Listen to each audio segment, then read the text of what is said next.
नमस्कार, आपण पाहत आहात पुणे लाईव्ह न्यूज. पाहुयात आज दिवसभरातील ठळक घडामोडी. पुण्यात हडपसर येथे खेड तालुक्यातील कनेरसर येथील एका भोंदू बाबाला 3.5 लाखांचे दागिने घेऊन पळून जाताना पोलिसांनी जेरबंद केला आहे. मिळालेल्या माहितीनुसार यमाई देवी मंदिराजवळ नीलकंठ सूर्यवंशी नावाचा भोंदू एका महिलेला भेटला. भोंदू बाबाच्या सांगण्यावरून पतीचे दारूचे व्यसन सुटल्याने त्याच्यावर या महिलेचा विश्वास बसला होता. या विश्वासाचा गैरफायदा घेऊन त्याने घरावर संकट येणार आहे असे सांगून मंगळसूत्र, दागिने, मुलीची चैन घेऊन या वस्तू मंत्रून देतो म्हणजे तुमच्यावरील संकट टळेल असे सांगितले. महिलेला बोलावण्यात आले. नजर चुकून 68 ग्रॅम वजनाचे 3,40,000 रुपयांचे दागिने घेऊन पसार झाला होता. नीलकंठ सूर्यवंशी, वय वर्ष 35, राहणार कनेरसर, तालुका खेड, जिल्हा पुणे, सध्या राहणार आळेफाटा, तालुका जुन्नर असे या भोंदू बाबाचे नाव आहे. याबाबत फुरसुंगी येथील एका 44 वर्षीय महिलेनं हडपसर पोलीस ठाण्यात फिर्याद दिली आहे. तांत्रिक विश्लेषण करून नीलकंठ सूर्यवंशी याचा माग काढून त्याला अटक केली आहे. महाळुंगे MIDC परिसरात तांब्याच्या तारा चोरणाऱ्या दोघांना महाळुंगे MIDC पोलिसांनी अटक केली आहे. त्यांच्याकडून कॉपर कॉईल तारा, चोरीसाठी वापरण्यात आलेली दुचाकी आणि इतर साहित्य असा एकूण 2,30,240 रुपयांचा मुद्देमाल जप्त केला आहे. या कारवाईत महाळुंगे MIDC पोलीस ठाण्यात दाखल 9 गुन्हे उघडकीस आले आहेत. मोहित तेज बहादूर सिंग, वय वर्ष 27, आकाश अखिलेश चौबे, वय वर्ष 25, दोघेही राहणार भोसरी, पुणे, मूळ राहणार उत्तर प्रदेश अशी अटक केलेल्या आरोपींची नावे आहेत. खेड तालुक्यातील वाकीबुद्रुक येथील विविध विकास कार्यकारी सहकारी सोसायटीच्या अध्यक्षपदी ॲडव्होकेट धनंजय रामदास कड यांची तर उपाध्यक्षपदी काळूराम नारायण टोपे यांची निवड झाली आहे. अध्यक्षपदासाठी झालेल्या निवडणुकीत 6 विरुद्ध 5 अशा फरकाने ॲडव्होकेट धनंजय कड यांची निवड झाली आहे. वाकीबुद्रुक सोसायटीवर खेडचे आमदार बाबाजी काळे यांचे वर्चस्व या निमित्ताने प्रस्थापित झाले आहे. या नवनिर्वाचित पदाधिकाऱ्यांचा सत्कार आमदार बाबाजी काळे यांच्या हस्ते करण्यात आला. खेड तालुक्यातील वराळे येथील शेतकरी बाबासाहेब बुट्टे पाटील यांनी आपल्या वडिलोपार्जित जमिनीत अतिक्रमण केल्याचे सांगत त्यांचेच नातेवाईक असलेले भाजपचे जिल्हाध्यक्ष शरद बुट्टे पाटील यांच्यावर गंभीर आरोप करत त्यांच्याकडून जीविताला धोका असल्याचे सांगितलं. दमदाटी करणार, मारहाणची भाषा करणार. 2 वेळा माझ्या 7/8/2023 रोजी माझ्या असाच संध्याकाळी 6:30 वाजता हल्ला केलेला आहे. त्या हल्ल्यात मी वाचलोय. त्या वेळेत मी पोलीस स्टेशनला गेला असता पोलीस स्टेशनला माझी कंप्लेंट घेतली नाही. याबाबत माजी जिल्हा परिषद सदस्य व भाजपचे जिल्हाध्यक्ष शरद बुट्टे पाटील यांच्याशी संपर्क साधला असता त्यांनी बाबासाहेब बुट्टे पाटील यांच्या सर्व आरोपांचे खंडन करताना सांगितले की सदरची बाब न्यायालयीन प्रक्रियेत आहे. न्यायालयाचा निर्णय सर्वांवर बंधनकारक असणार आहे. केवळ मी राजकीय क्षेत्रात असल्यानं अशा प्रकारे बदनामी केली जात असून त्यात तथ्य नसल्याचं व न्यायालयाचा निर्णय मान्य करणार असल्याचं शरद बुट्टे पाटील यांनी स्पष्ट केलं आहे. दरम्यान यातील तक्रारदार बाबासाहेब बुट्टे पाटील नेमकं काय म्हणाले पाहूया. मी बाबासाहेब बाळकृष्ण बुट्टे पाटील, मुक्काम वराळे, तालुका खेड, जिल्हा पुणे. विषय संदर्भात माझ्या मिळकती वराळे गावठाण व वराळे सातबारापैकी 122 गट नंबर माझे 10 गुंठे सातबाराचे मालकी हक्काचा सातबारा आहे. परंतु त्या ठिकाणी शरद आनंदराव बुट्टे पाटील, विश्वास आनंदराव बुट्टे पाटील, विकास आनंदराव बुट्टे पाटील यांनी त्या ठिकाणी घर बांधलेलं आहे. त्यांचा कुठलाही सातबारा नसताना त्यांनी खोटे सातबारे बनवून 16 गुंठ्याचा सातबारा त्यांच्या नावामार्फत करून घेतलेला आहे. मी वारंवार तक्रारी करून कुठलाही अधिकारी मला त्या संदर्भात कुठलीही माहिती देत नाही. तहसीलदार कार्यालय असो किंवा पंचायत समिती गट विकास अधिकारी असो, म्हाळुंगे पोलीस चौकी किंवा आपल्या ZP आणि जिल्हा अधिकारी आहेत यांच्याकडे मी वेळोवेळी अर्ज करून त्या अर्जाची मला कुठलीही माहिती मिळत नाही आहे, कुठली माहिती देत नाही आहे. हे केवळ शरद बुट्टे पाटील यांच्या दबावाखातर होते आणि मी माझ्यावरती 2 वेळा हल्लाही केला, मला मारण्याचाही प्रयत्न केला. मला बाबासाहेब बाळकृष्ण बुट्टे पाटील अर्जदार यांना शरद बुट्टे पाटील, विश्वास बुट्टे पाटील, विकास बुट्टे पाटील आणि सूरज कामठेवर पप्पू कामठे, सूरज कामठेवर पप्पू या लोकांपासून माझ्या जीवाला धोका आहे. जर माझ्या जीवाला बरं वाईट झालं तर या 4 लोकांना हे 4 लोक जबाबदार राहतील. परंतु शरद बुट्टे पाटील हा प्रत्येक ठिकाणी जाऊन प्रत्येक अधिकाऱ्याला फोन करून सांगतो की त्याला कुठलीही मदत करायची नाही. आणि विश्वास बुट्टे पाटील, मी ग्रामपंचायत कार्यालयामध्ये गेलो, पंचायत समितीला गट विकास अधिकारी सुनावणी टायमाला डायरेक्ट म्हणणार जा तुला कुठं जायचं कुठं जा, तुझा बाप सागर बंगल्या बसला आहे. अरे माझा बाप जर सागर बंगल्या बसला असेल, माझा बाप जन्माचा बाबासाहेब बाळकृष्ण बाबूराव बुट्टे पण माझा जन्माचा बाप आहे. जर जेवण पुढे माझा बाप तुम्ही लावत असाल तर मी माझ्या बापाकडे न्याय मागायला जाईन ना. मला काय फरक नाही पडणार, मला कुठून तरी न्याय मिळणार पाहिजे ही माझी अपेक्षा आहे. आणि इथपर्यंत सांगतो मी, माझ्या जीवाला धक्का झाला तर जिल्हा अध्यक्ष शरद बुट्टे पाटील आणि त्याचे 2 भाऊ आणि 1 भाचा हे जबाबदार राहतील. माझ्या जागेत अतिक्रमण केले ही माझी जागा. या विश्वास बुट्टे पाटील यांच्या मस्ती अतिक्रमण माझ्या जागेत करून लावत होते. ह्या मस्ती मी काढला गेला असता त्यावेळेस सुद्धा माझ्यावरती यांनी मला मारण्याचा प्रयत्न केला. परंतु मी कोर्टात जाऊन पोलीस स्टेशनला जाऊन त्या माझ्या बाजूने कोर्टाचा निकाल लागल्यानंतर त्यांनी मग हे सगळं पुढे हे केलं. त्यानंतर मी सरकारी मोजणी केली असता हद्द निश्चित केली. हद्द निश्चित केल्यानंतर शरद बुट्टे पाटील यांच्या बाजूला त्याची जागा नाहीच आहे, पण त्यांनी आता ते खोटा सातबारा केला. त्या ठिकाणी माझी 20 फूट जागा उत्तर साईडला त्यांच्या घराकडे सरकली. मी त्यांच्या घरी गेलो त्यावेळेस शरद बुट्टे पाटील सुद्धा म्हणले जा तुला काय करायचं कर कुठपर्यंत पण जा. कुठल्याही मी कार्यालयात गेलो तरी मला कुठेही न्याय मिळत नाहीये. मला जर नाही मिळाला तर मी आमरण उपोषण तहसीलदार कार्यालय खेड्याचं करणार. आणि शरद बुट्टेंना माझं एवढंच सांगणं आहे की बाबा तुझा जर कागदपत्र खरी असेल तुझ्याकडे काय असेल कुठल्याही मीडिया समोर आहे, मी समोर येतो. तुमची घरदारं तुम्ही विकली, तुमच्या जमिनी विकल्या आणि तुमची सगळं विकले करून आमच्या जागेत घरं बांधून आम्हाला दमदाटी करता. आणि कुठं गेलो का आम्हाला तुमचे जे भाचे तुमचे भाऊ दमदाटी करणार, मारहाणची भाषा करणार. 2 वेळा माझ्या 7/8/2023 रोजी माझ्या असाच संध्याकाळी 6:30 वाजता हल्ला केलेला आहे. त्या हल्ल्यात मी वाचलोय. त्या वेळेस मी पोलीस स्टेशनला गेला असता पोलीस स्टेशनला माझी कंप्लेंट घेतली नाही. मला कंप्लेंट करावं लागली पंचायत समिती गटविकास अधिकाऱ्यांच्या अर्जामध्ये मला उल्लेख करावा लागेल. यांच्यापासून माझ्या जीवाला धोका आहे. तर ते म्हणले आम्ही काही करू शकत नाही. हे करतील ते पोलीस चौकी करतील. पोलीस चौकी नाही देत नाही, पंचायत समिती देत नाही, तहसीलदार कार्यालय देत नाही, ग्रामपंचायत देत नाही. वराळे ग्रामपंचायतमध्ये सरपंच, उपसरपंच, सदस्य आणि तिथं असणारे कर्मचारी यांच्यावर कठोरात कठोर कारवाई झाली पाहिजे ही माझी नम्र विनंती आहे. खेड तालुक्यात पाणी टंचाईला जलजीवनचे ठेकेदारच कारणीभूत आहेत. कामाचा अनुभव नसताना अनेक ठेकेदारांनी निकृष्ट दर्जाची कामे केली आहेत. अधिकाऱ्यांना हाताशी धरून योजना कागदावर दाखवून निकृष्ट दर्जाची कामे तालुक्यात झाली आहेत. हर घर जल जीवन मिशन अंतर्गत कामामध्ये मोठ्या प्रमाणात भ्रष्टाचार होत असून कामे निकृष्ट दर्जाची होत असल्याचं माजी आमदार दिलीप मोहिते यांनी सांगितलं आहे. तसेच पंचायत समिती, पाणीपुरवठा विभागाचे अधिकारी आणि ठेकेदारांची छुपी पार्टनरशिप काही कामांमध्ये आहे. या सर्व कामांची चौकशी करावी अशी मागणी माजी आमदार दिलीप मोहिते यांनी पत्रकार परिषदेत केली आहे. असं असताना सुद्धा अधिकारी आणि कॉन्ट्रॅक्टर यांच्या संगनमतानं पाणी न लागता सुद्धा त्या ठिकाणी पाईप गाडले गेले आणि 3 फुटाच्या खाली पाईप काढायला पाहिजे तर 1-1-3 फुटावर पाईप गाडलेले आपल्याला पाहायला मिळतात. म्हणजे अधिकारी त्याच्यामध्ये फार मोठ्या प्रमाणात दोषी आहे. माझी ती या संदर्भामध्ये मागणी आहे की जलजीवनची चौकशी झाली पाहिजे. खेड तालुक्यामध्ये जेवढी जे कॉन्ट्रॅक्टरनी जेवढ्या लोकांनी जी जलजीवनची कामं घेतली किंवा जलजीवनचे जे अधिकारी त्या सगळ्यांची चौकशी झाली पाहिजे. यातल्या बऱ्याच योजना ह्या अधिकाऱ्यांच्या पार्टनरशिपमध्ये सुद्धा चाललेल्या आमच्या कानावर. कारण असं आहे उघड जरी त्याच्यावरती पार्टनरशिप नसली तर छुपी पार्टनरशिप बऱ्याच अधिकाऱ्यांची त्याच्यामध्ये आहे. त्यामुळे खेड तालुक्यातील पाणीपुरवठा योजनांची कामे रेंगाळली असल्याची स्थिती मागील काही काळात समोर आली आहे. त्यावरून आता राजकीय हेतूने आरोप प्रत्यारोप करण्याचे प्रयत्न होत असल्याची बाब समोर येत आहे. याबाबत खेड आळंदीचे नवनिर्वाचित आमदार बाबाजी काळे यांच्याशी संपर्क साधला असता त्यांनी नेमकं काय सांगितलंय जाणून घेऊया. तुम्ही आढावा घेतलेत काय सांगाल? खेड तालुक्यामध्ये चालू असलेल्या ज्या पाणी योजना आहेत याचा आढावा मी निवडून आल्याच्या नंतर सुरुवातीच्या दिवसापासून घेतोय. वेळोवेळी या त्या भागातील सर्व शाखा अभियंता असतील, आपल्या पंचायत समितीचे डेप्युटी इंजिनियर असतील, एक्झिक्युटिव्ह इंजिनियर असतील यांना सातत्यानं सांगण्याचा प्रयत्न केला आहे की उन्हाळ्यामध्ये आपल्याला पाणी टंचाई येते तर ती येऊ नये म्हणून जास्तीत जास्त प्रमाणामध्ये लवकर कशा करता येईल असा प्रयत्न करा.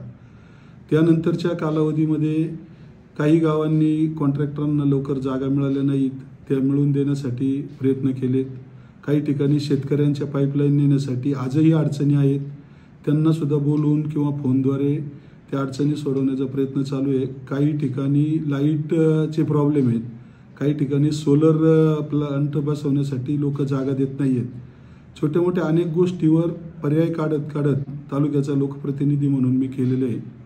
परंतु याच्यातून अनेक संशयित गोष्टी अशा आहेत की काही कॉन्ट्रॅक्टरांना 3-4 वर्षापूर्वी ज्यावेळेस टेंडर झाले त्यावेळेस त्यांच्या वर्क ऑर्डर लेट झाल्या. त्यामध्ये काही लोकप्रतिनिधींनी काय कारणासाठी त्या वर्क ऑर्डर थांबवायला सांगितल्या मला कळलं नाही.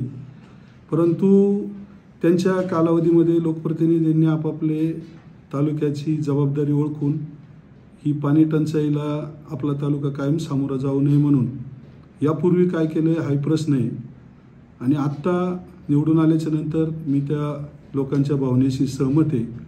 त्यामुळं ज्या ज्या ठिकाणी योजना अपूर्ण आहेत त्या तातडीनं पूर्ण कराव्यात म्हणून सातत्यानं माझे प्रयत्न चालू आहेत.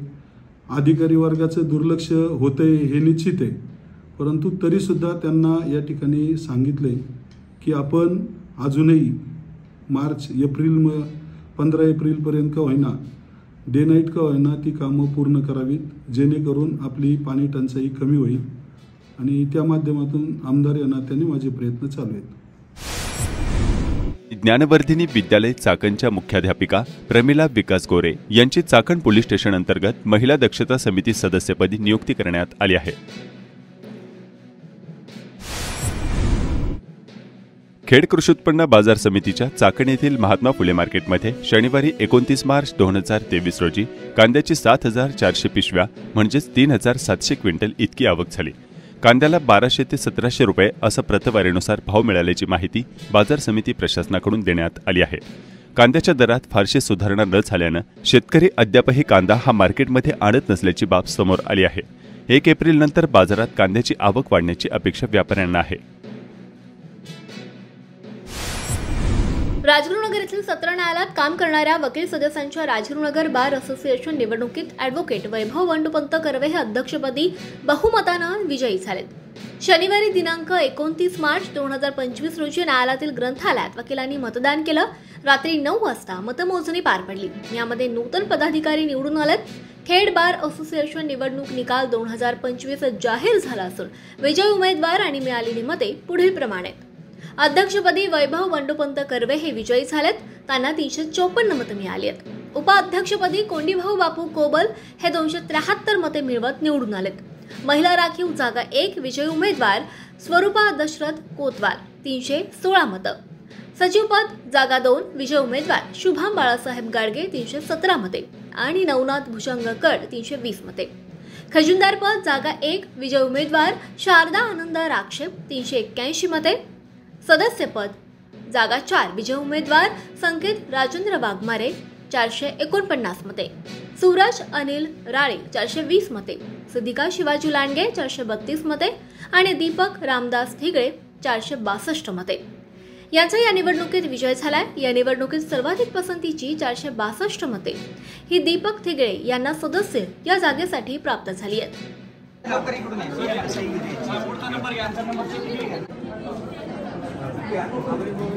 Dnyaneshwar Shantaram Rode advocate Rajgurunagar bar association.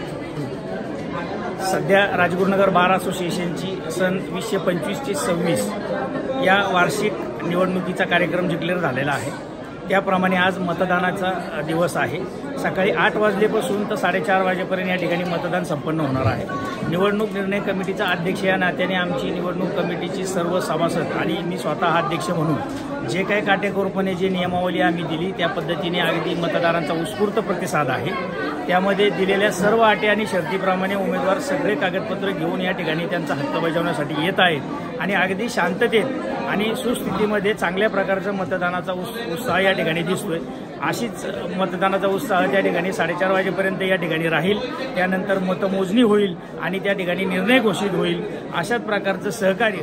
मी ॲडव्होकेट रोहिदास भीमाशंकर टाकळकर खेड बार अध्यक्ष. आज माझा कार्यकाल 2024 ते 2025 असा होता. आज खेड बार संघाची 2025-2026ची निवडणूक प्रक्रिया पार पडत आहे.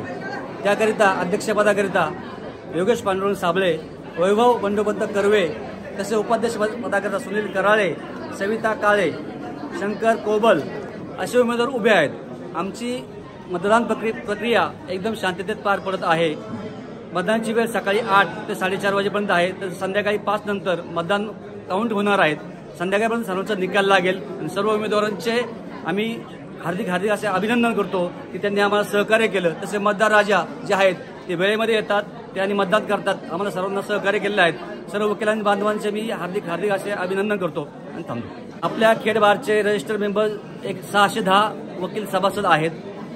आम्ही सर्वांसाठी काटेकोर नियम लागू केले आहेत. ज्यांचे AIB पास आहेत तेच मतदार आम्ही ग्राह्य धरणार आहोत. त्यामुळे मतदानाला थोडा वेळ लागतोय, पण सर्व मतदार उत्स्फूर्तपणे सहभाग नोंदवतात आणि आम्हाला सहकार्य करतात. त्याबद्दल मी देखील त्यांचे आभार मानतो. मी ॲडव्होकेट वैभव कर्वे, राजीवनगर जिल्हा सत्र न्यायालयाच्या सन 2025-2026 याच्या इलेक्शनसाठी अध्यक्षपदासाठी उभा आहे. यापूर्वी देखील मी एक वेळा उभा होतो. त्या दरम्यानच्या काळामध्ये मी वकिलांसाठी व्याख्यानमाला तसे इतर अनेक उपक्रम घेतलेले आहेत. वकिलांच्या हितासाठी न्यायासाठी मी कायम अग्रेसर असतो. वकिलांच्या सुखदुःखात सर्वीकडे मी अग्रेसर असतो. वकिलांना कोणत्याही समस्या असतात त्याच्यामध्ये पण मी अग्रेसर असतो. तर मी माझ्या केलेल्या कामाच्या बाबतीवर किंवा जोरावर मी सगळ्यांकडे मत मागतोय. तर मला विश्वास आहे खेडबारमधले जे वकील सभासद आहेत ते माझ्यावर मतदान करून मला बहुमताने निवडून देतील. सन 2025-26च्या इलेक्शनसाठी उभा आहे. नाव ॲडव्होकेट योगेश पांडुरंग साबळे.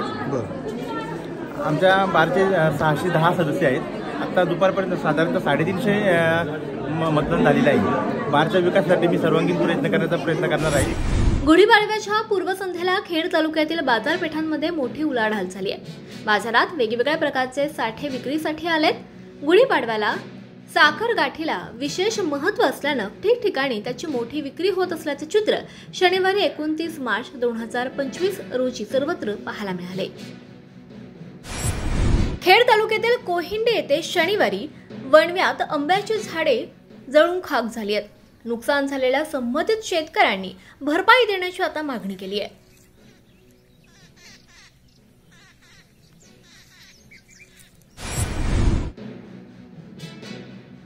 चासकमान धरण परिसरातील आदर्श गाव वेताळे येथील सिद्धेश्वर महाराजांच्या यात्रेनिमित्तानं पालखी मिरवणूक आणि हारतुरे तसंच बैलगाडा शर्यती अशा भरगच्च कार्यक्रमांना सुरुवात झाली आहे.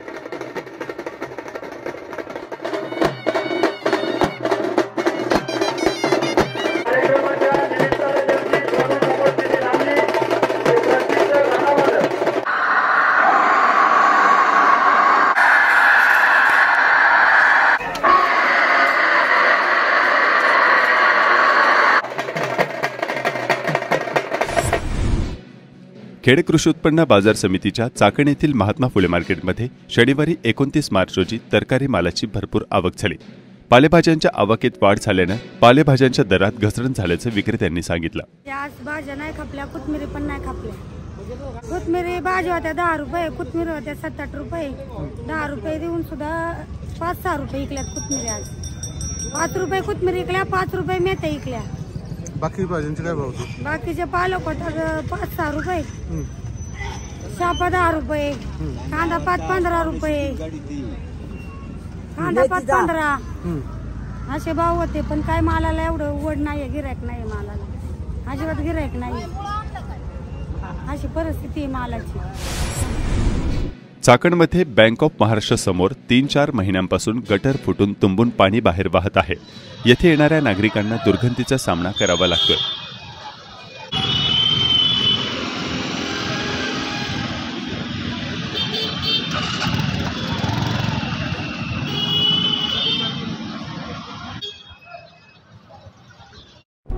नमस्कार, आपण पाहत आहात पुणे लाईव्ह न्यूज.